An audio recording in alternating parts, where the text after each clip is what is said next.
Entonces déjenme, voy a grabar esta sesión. Permítanme un segundo.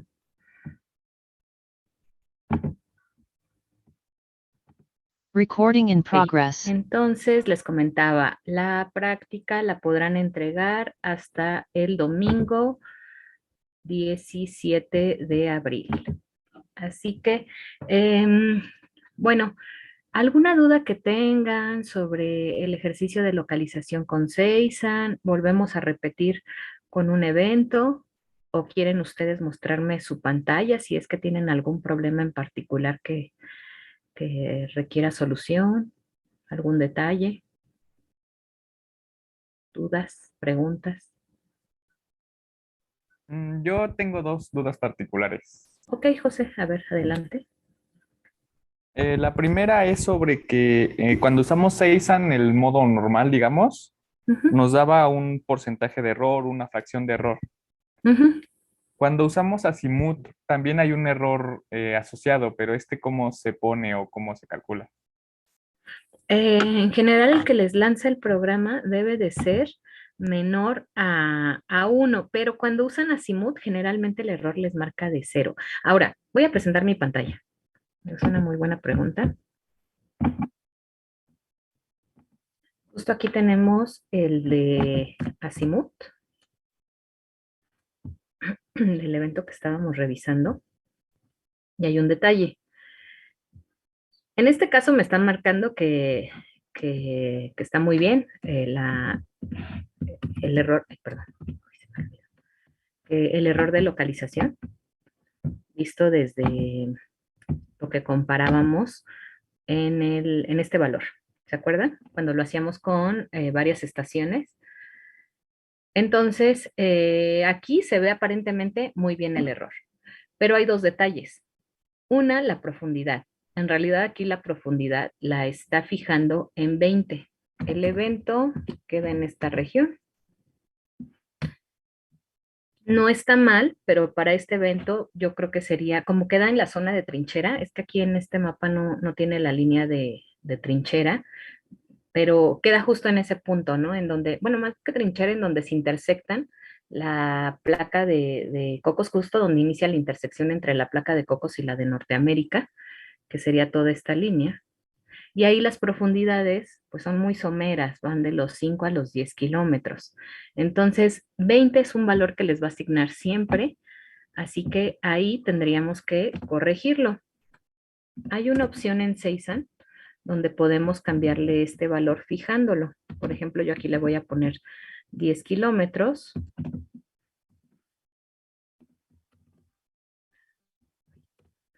Uso VI en Linux, sí. Y a veces, aquí en el residual, en este caso no pasó gran cosa, pero a veces en esta parte del residual los números aumentan. Se van hasta, no sé, 2, 3, 20 inclusive. Entonces, ¿qué es lo que pasa ahí? Hay que ajustar un poco la profundidad o ir ajustando también, inclusive, ay, no me gusta comentarlo de esta forma, pero yo sé que en física usamos mucho el término de cucharear, pero más que cucharear es ir analizando la señal, que sea congruente con lo esperado en esa región. Es decir, por ejemplo, tenemos Iguatanejo. Les voy a mostrar la parte teórica del azimut.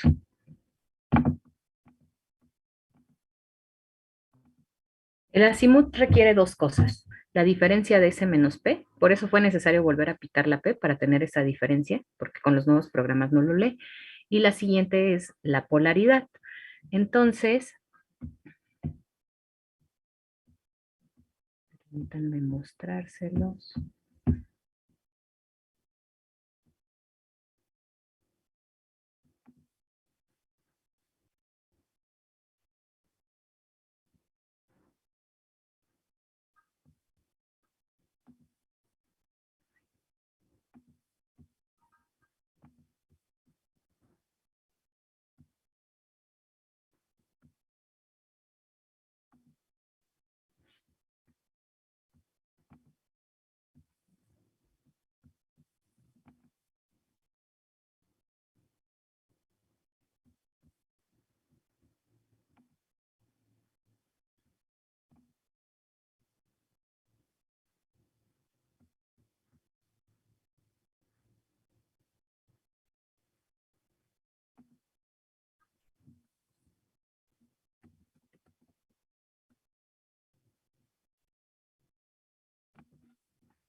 Un segundo, por favor, estoy abriendo una presentación.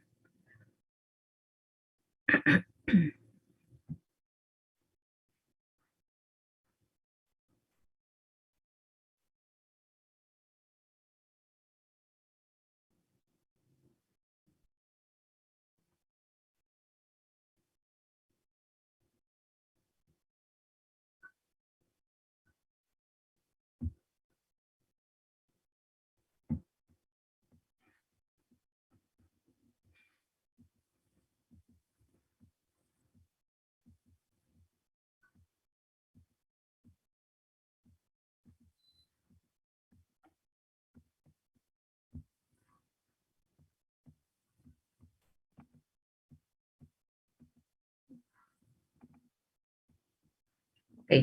El método que usamos es el método Galitzin, que es el de donde estamos usando solo una estación. Y lo que estamos revisando es tanto la amplitud como la orientación del primer arribo.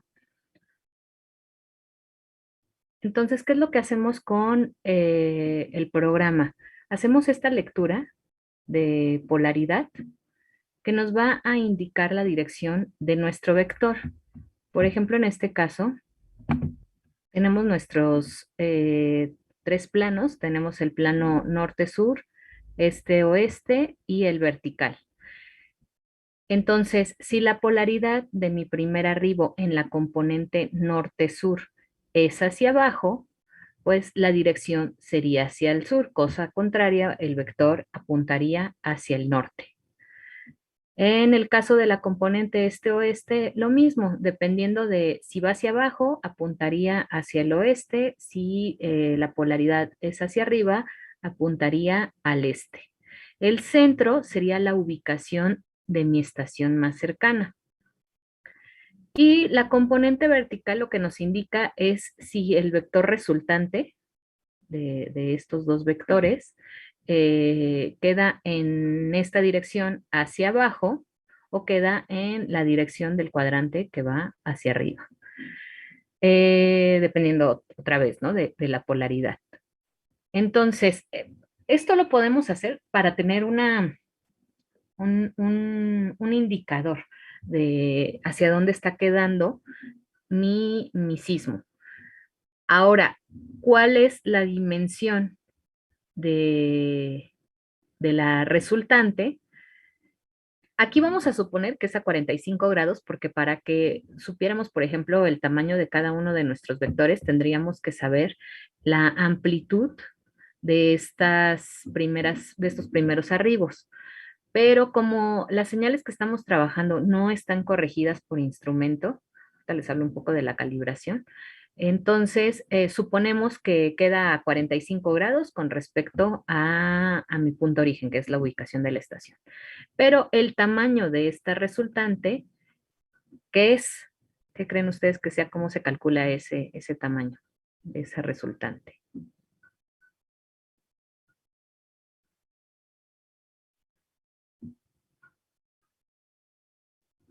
Desde el punto de la estación hasta el epicentro. ¿Cómo se calcula?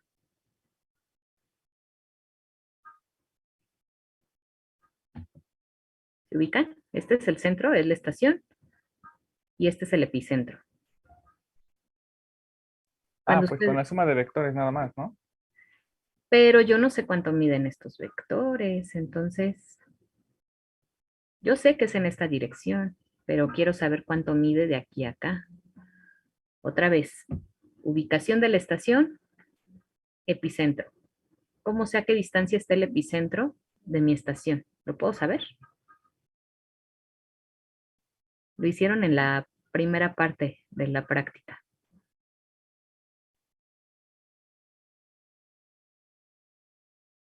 Piénsenle, piénsenle. ¿Qué hacían en los primeros pasos de esa primera parte de la práctica en el método geométrico? Ubicación de la estación, más o menos la distancia epicentral. ¿Cómo lo calculaban? ¿Qué necesitaban?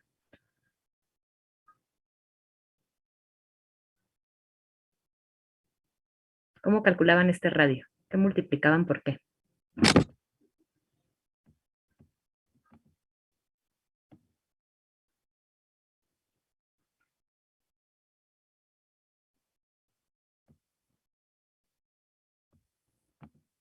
A ver, Jessica, ¿qué se multiplicaba? Ahí está la respuesta.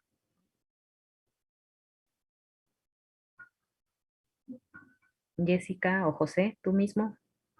Sí, ya agarrábamos el tiempo entre la P y la S y lo multiplicábamos por 8. Sí, ya.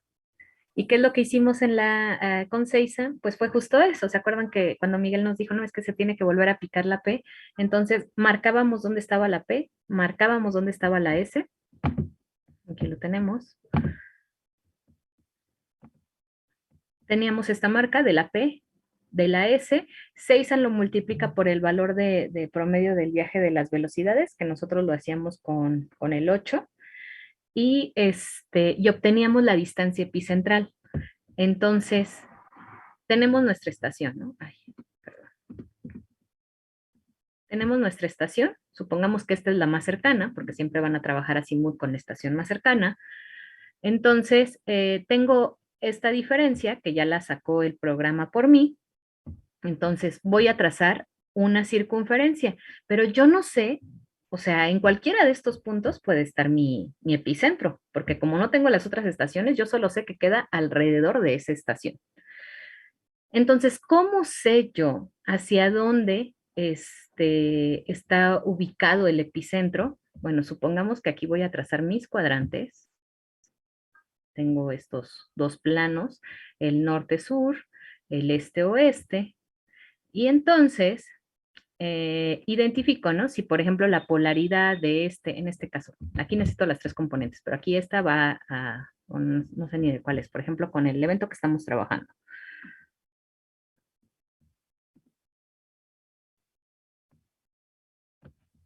Este evento, la polaridad norte-sur va hacia arriba, hacia acá, el vector. Luego la polaridad este-oeste tiene esta dirección. Entonces, mis vectores quedan al norte y al este. Yo sé que el epicentro debería de estar en esta región con respecto a la ubicación de la estación. Entonces, debería de quedar en alguno de estos puntos. Pero ahora tengo que ver cuál es la dirección de mi componente vertical. En teoría, el epicentro debe de quedar en este cuadrante. Pero vamos a ver. Denme un segundo.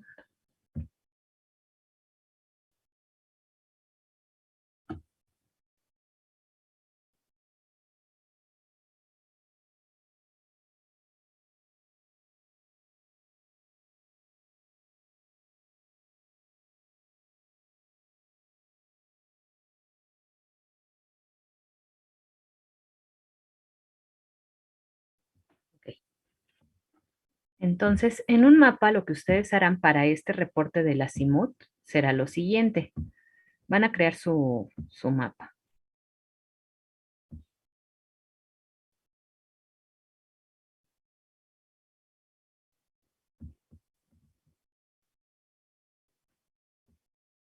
Vamos a ver qué tenemos aquí. Todas son positivas.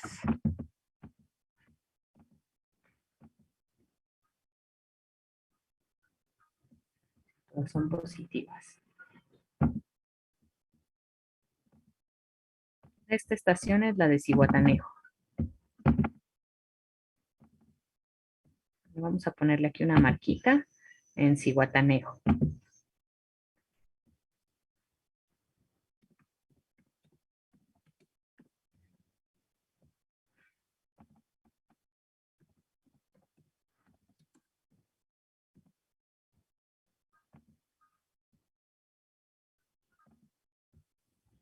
Y vamos a trazar nuestras líneas, ¿de acuerdo? Como si fueran cuadrantes.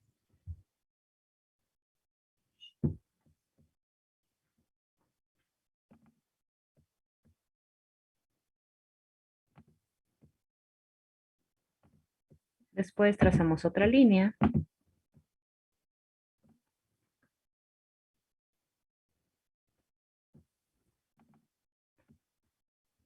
Y ahora sí, Todas son positivas. Quiere decir que mis vectores, bueno, a mí estoy haciendo a ojo de buen cubero. Mis vectores quedan al norte.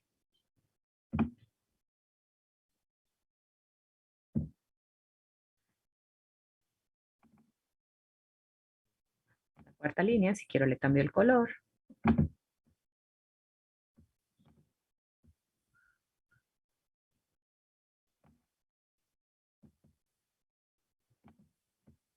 Y mi otro vector quedaría hacia el este.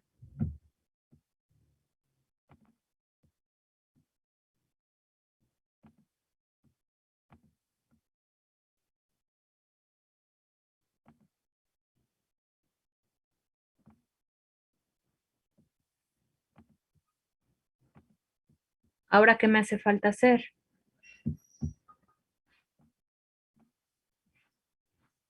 Tengo que averiguar cuál es la distancia epicentral desde la ubicación de mi estación. Bueno, a mí no me quedó aquí todo muy cuadrado, pero tendría que averiguar cuál es la distancia, o sea, trazar la circunferencia. Inclusive pueden hacer las circunferencias como lo hicimos con el primer método.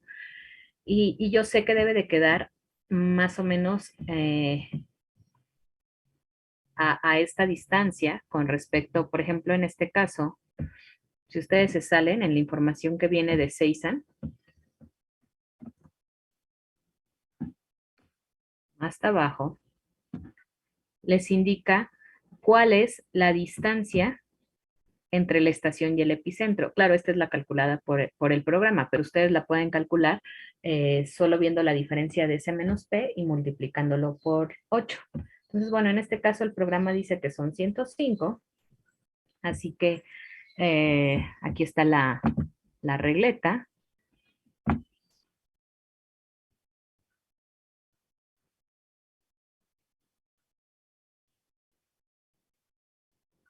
Y bueno, me tendría que ir muy lejos en la resultante.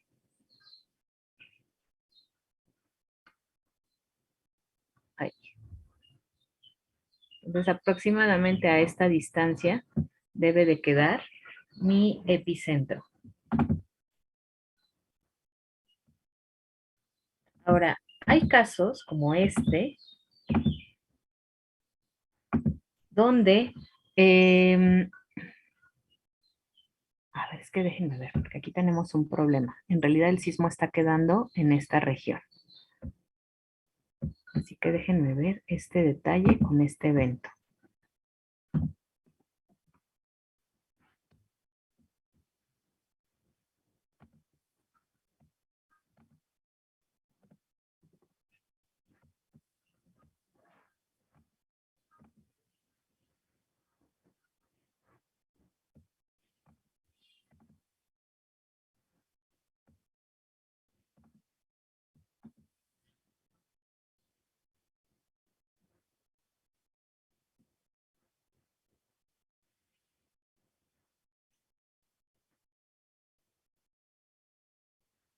Perdón, sí. Si es positiva la componente vertical, el vector va hacia el lado contrario, se refleja. Si es negativo, se queda, aguas con este detalle, se queda en la dirección donde lo están obteniendo. En este caso tenemos que la componente es positiva. Si, por ejemplo, tuviéramos el vector hacia el lado contrario, entonces se reflejaría hacia este lado, siempre y cuando la componente vertical sea positiva. Entonces, nada más hay ese detalle en esta configuración. Y, y bueno, entonces, como este se está reflejando hacia este cuadrante, tendríamos que el epicentro quede en esta región, lo cual concuerda con lo que obtuvimos con Seiza. Ahí está.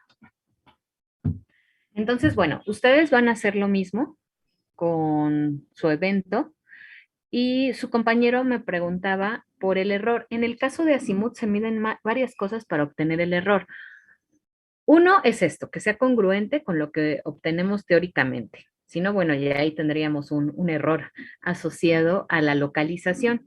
La otra es lo que les mencioné de estos residuales que sean menores a uno, pero por otro lado hay otro tipo de error que medimos que es directamente cuando calculamos el azimut, donde vamos a ver. Recuerden que tenemos la ventanita en modo monotraza. Voy a borrar ahorita el azimut. Lo voy a volver a calcular para los que Profesora, tienen dudas. Y entonces, profesora, ¿cómo borró el azimut? me coloco sobre la línea y presiono la tecla D. Ah, ok, ok. Es que eso intenté hacer con la onda P el otro día porque me equivoqué al clavarla y tuve que borrar todos los datos para volverla a clavar. No, y de hecho, desde el archivo de lectura pueden borrar solamente esa línea, digo, en caso de que no pudieran borrar esta lectura, pero se colocan aquí, solo coloquen el cursor, presionan la tecla D y le dan replot y ya quedó. Entonces, bueno, voy a hacer la lectura de P, voy a hacer mi ventanita de azimut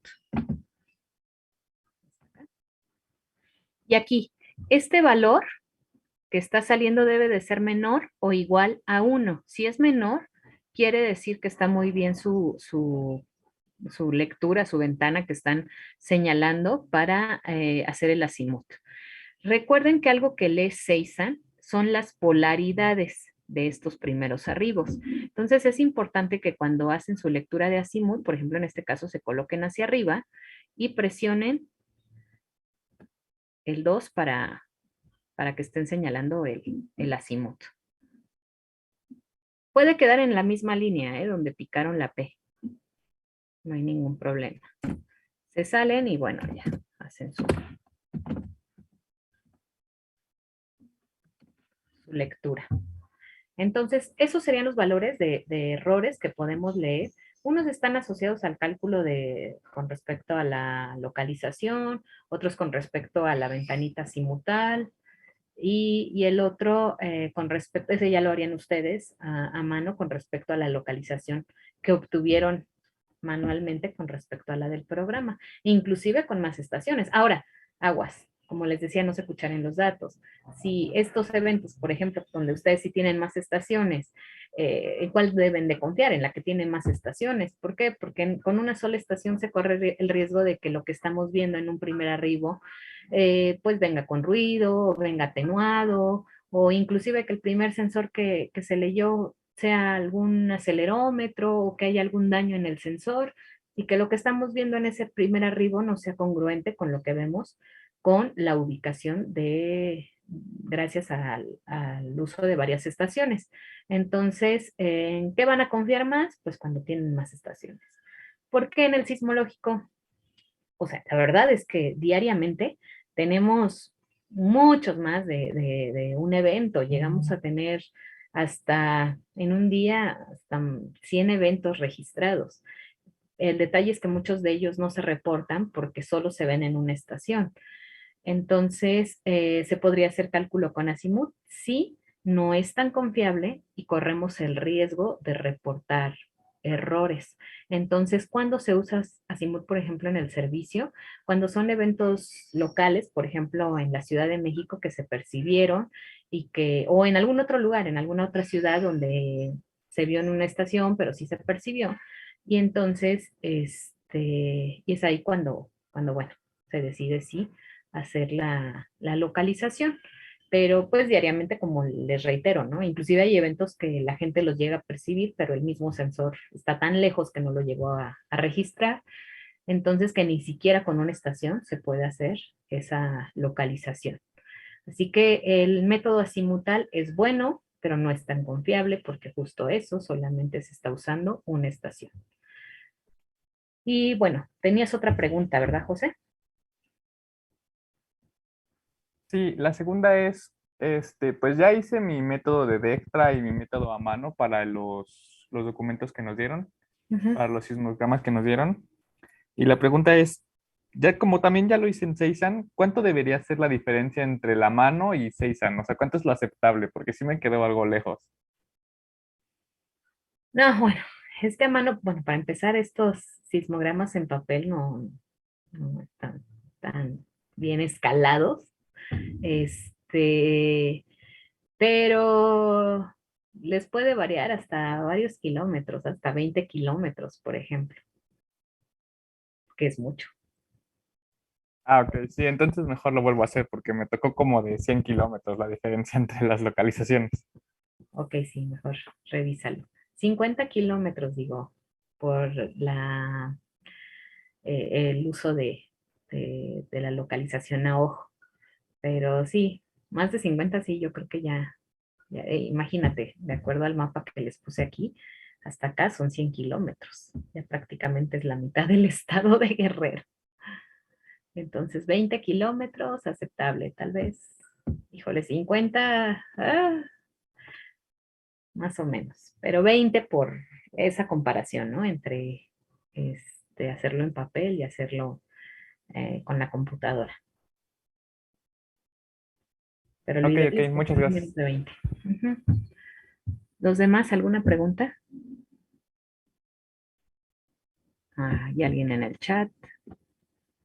Tengo dos preguntas. ¿La localización en papel se hace con las estaciones que vienen ahí o es con todas las que se nos asignaron? No, solo con las que vienen ahí. Y la segunda, ¿qué es lo que hay que hacer con Dectra? Es que no lo entendí. Eh, Miren, con Dectra era para que o lo hicieran con el papel o con Dectra hicieran la localización. Era más que nada para las lecturas. O sea, lo mismo que hicieron en el papel lo pueden hacer con Dectra, solamente que es más nítida la observación de la P y de la S. Pero vamos a dejarlo así. O me lo entregan con lecturas de Dectra o me lo entregan con lecturas en papel, como ustedes gusten. El detalle es que el método que van a usar es geométrico y es manual. El programa no se los está haciendo de manera automática como en Seiza. Entonces, a mí lo que me interesa es que ustedes aprendan las entrañas de cómo trabaja Seiza, que es lo que está detrás. Entonces, si usan el papel o si usan Dectra, yo no tengo ningún problema. Nada más no hagan trampa y empiecen a tomar las lecturas de Seiza.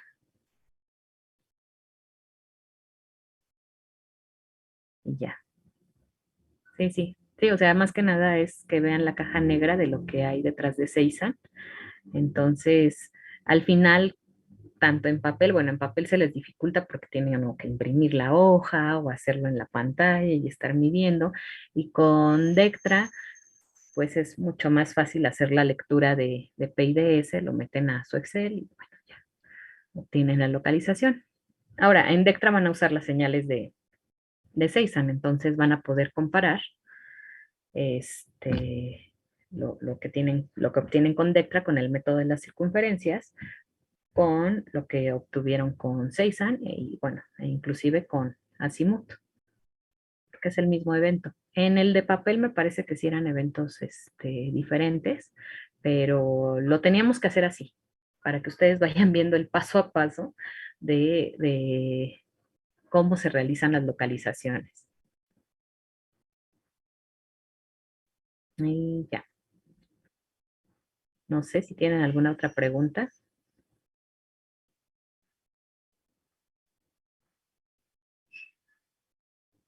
dudas, comentarios, ¿no?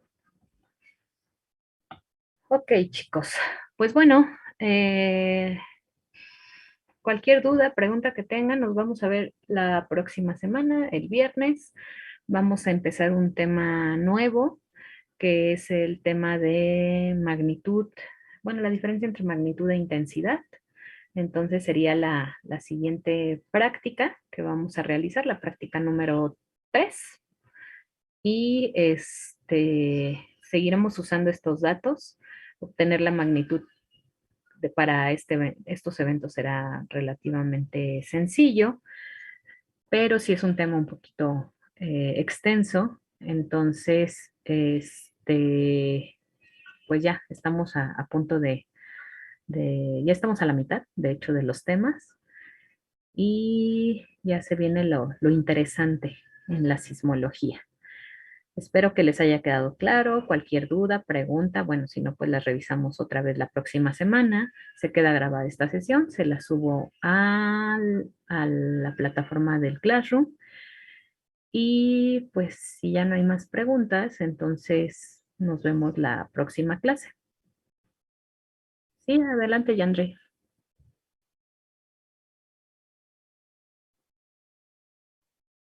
Ujú,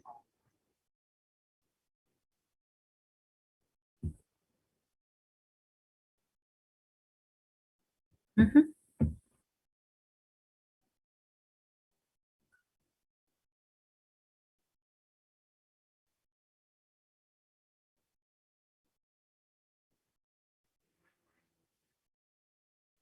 Ajá, justo de en medio, aquí de esta parte, lo que sería la secante con respecto a cada uno de los vértices, en medio del arco. Ahora, ¿qué área es la que van a usar? La menor. Por ejemplo, aquí hay 4 áreas, ¿no? Donde se están intersectando, en donde se intersectan la mayoría. En este caso coinciden que se intersectan las tres, pero hay ocasiones donde si tienen una cuarta estación, pues resulta que aquí tienen una intersección y por acá otra. Bueno, donde sea la menor área, a la mitad del arco.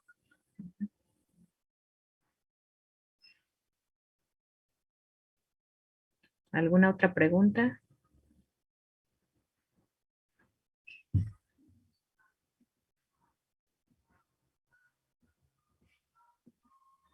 ¿No? Bueno, pues entonces nos vemos el próximo viernes, si no hay más preguntas. Hasta luego, cuídense mucho. Muchas gracias, profesora. Hasta luego. Nos vemos.